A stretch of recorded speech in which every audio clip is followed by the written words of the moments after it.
Você sabe que às vezes eu fico pensando se a gente tivesse plena consciência, plena convicção, pleno olhar, esclarecido, consciente, na totalidade, do quanto eu e você estamos condicionados, do quanto falta para saber, para aprender, para entender, para vislumbrar tudo como é de verdade, a gente tomaria um grande susto. A gente fala de consciência, a gente está aqui de alguma maneira tentando entender como é que as coisas são, como é que as coisas funcionam. Eu estou aqui falando sobre isso e pelo menos a grande maioria das pessoas que me ouvem falar, que me leem, vem com essa sede, vem com essa intenção e a gente compartilha ideias aqui de alguma maneira.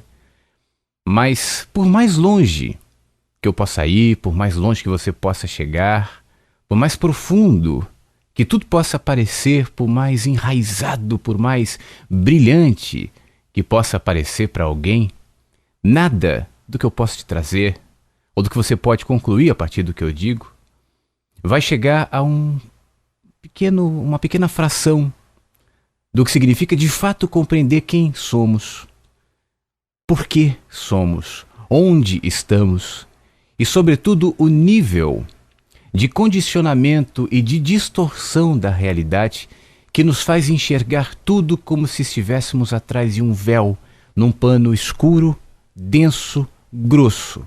A gente consegue diminuir um pouco a aspereza do pano, a densidade do pano, e isso faz com que alguma luz vaze. E quando essa luz vaza, a gente começa a enxergar uma coisa ou outra.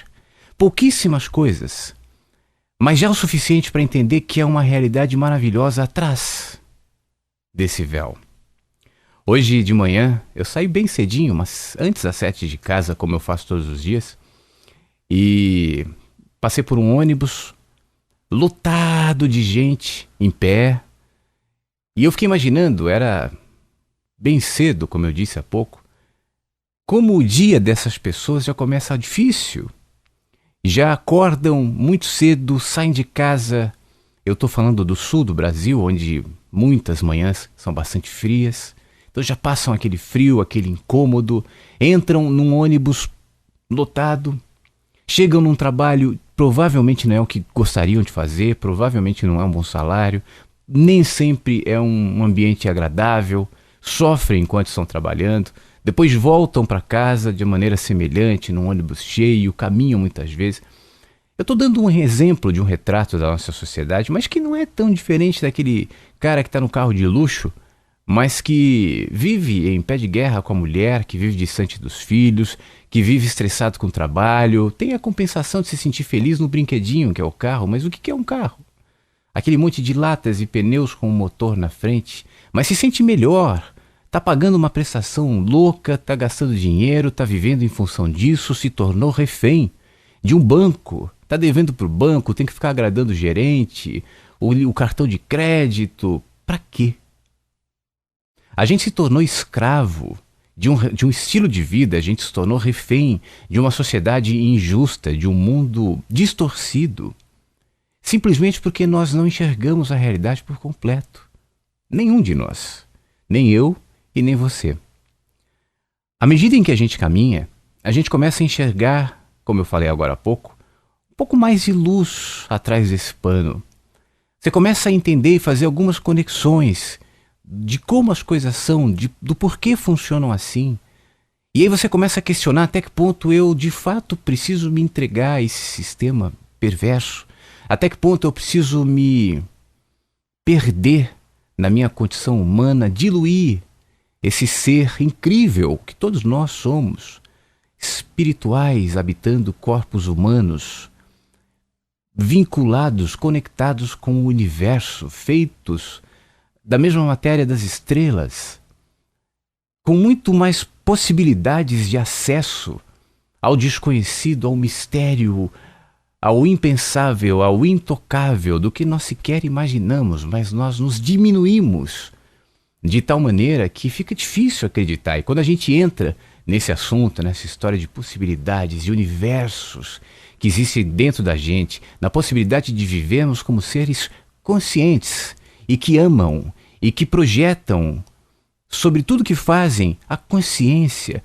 livre do amor, Quando a gente fala sobre isso, a impressão para a maioria é que nós estamos virando seres religiosos, papo de autoajuda, motivacional. A gente esquizofrenizou a nossa percepção de vida de maneira geral, de modo que quando a gente vem com um assunto, a gente precisa categorizar, rotular. Não é à toa que as pessoas me perguntam às vezes, mas vem cá, você fala isso baseado em quê? Quem é seu mestre? Qual sua religião? De onde você vem? Porque não se permite entender que isso que a gente trata sempre aqui é a nossa condição essencial, faz parte da nossa vida. Eu estou usando palavras, códigos, para tentar decifrar o que na natureza, o que entre os animais, o que na vida, no cosmos, no universo, nos multiversos. É o essencial, é o real, são as dinâmicas de vida. Mas a gente se diminuiu, a gente se apequenou. Nós nos tornamos profissionais, estudantes, nós nos tornamos homens e mulheres ocupados, homens e mulheres entretidos, distraídos, que simplesmente se esqueceram quem são, o que lhes habita, qual a razão de estarem aqui. Se as nossas experiências, se a nossa visão de vida, se a nossa concepção sobre nós, sobre o próximo e sobre o mundo se aglomera sobre uma plataforma, essa plataforma deve ser a consciência. A consciência é o ser motor de todas as coisas, que cria realidades e que distorce realidades à medida que lhe falta a percepção e o mergulho na possibilidade de viver como ser consciente. Nós nos perdemos. E é por isso que a gente se depara todos os dias com tantas angústias, com tantas dores, com tantos vazios, que a gente nem sabe explicar. Às vezes a gente dá nome para esses vazios. É a minha mulher, é o meu marido, é o meu trabalho, é a falta de dinheiro. O dia que eu ganhar na Mega Sena, tudo será diferente. O dia que eu ficar famoso, tudo será diferente. O dia que isso ou aquilo acontecer, que eu comprar aquele carro, que eu comprar aquela casa. O dia que eu deixar de pagar aluguel, tudo será diferente. O dia que eu tiver saúde, tudo será diferente. E a gente vai exteriorizando uma condição que só é real dentro da gente. Então você se dispersa. Você vai apontando para esse, para aquele, para isso, para aquilo, e vai chamando isso, aquilo, esse, aquele de seu problema, vai se inquietando todos os dias, se desloca da grande possibilidade de viver onde tudo é real e só é real no hoje, no momento, no fragmento do agora, e se desloca para o passado, ilusão, para o futuro, miragem, e vive entre esses mundos falsos sem perceber tudo o que acontece à sua volta, que tem possibilidades de proporcionar dentro de você a percepção da realidade, despertar e aprofundar em você a possibilidade de ser um ser consciente. Eu estava falando agora há pouco sobre a nossa incapacidade de saber o nível de nossa intoxicação. Eu me incluo entre os que estão intoxicados. Eu vivo aqui, eu vivo na sociedade, eu vivo numa capital, enfim, tenho as minhas necessidades, as minhas inquietudes, como todos os seres humanos, eu sei disso.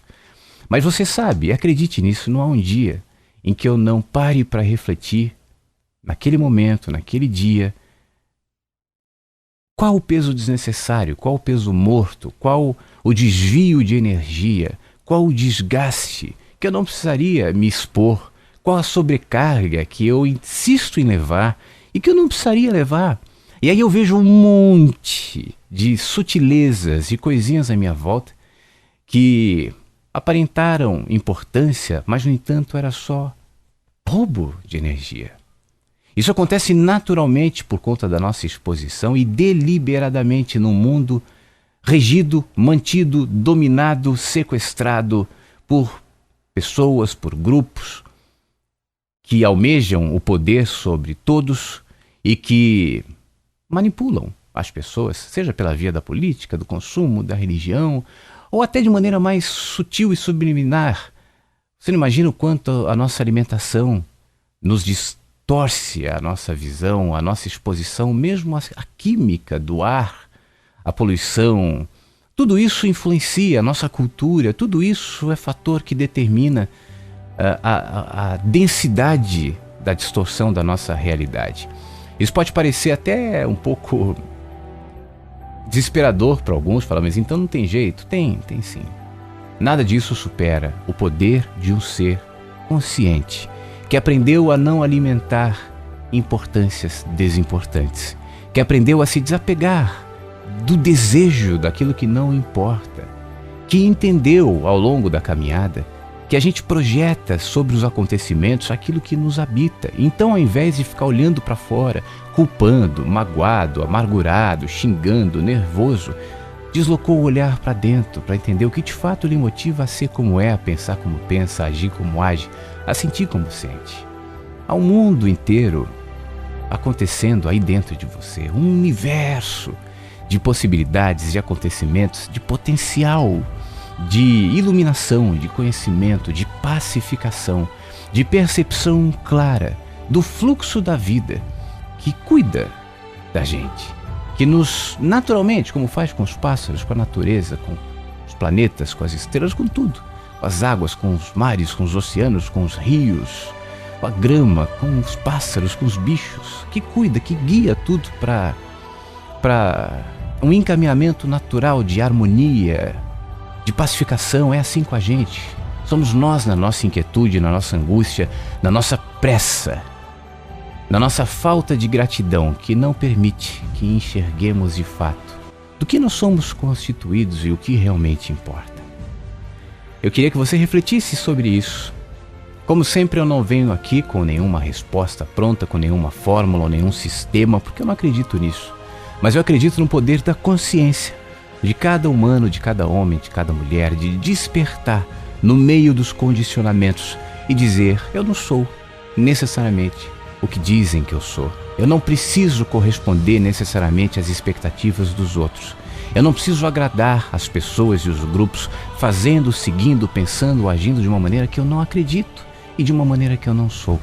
Eu simplesmente vou me aquietar, vou parar, vou estimular um espírito grato que enxerga o milagre, a felicidade de estar vivo, e a partir disso, dessa gratidão, dessa percepção, inicia uma jornada de construção, de olhar, de consciência, de nova perspectiva, que me transcenderá em relação a esses entulhos, a esse labirinto que a gente chama de cultura inevitável, de sistema, de estilo de vida.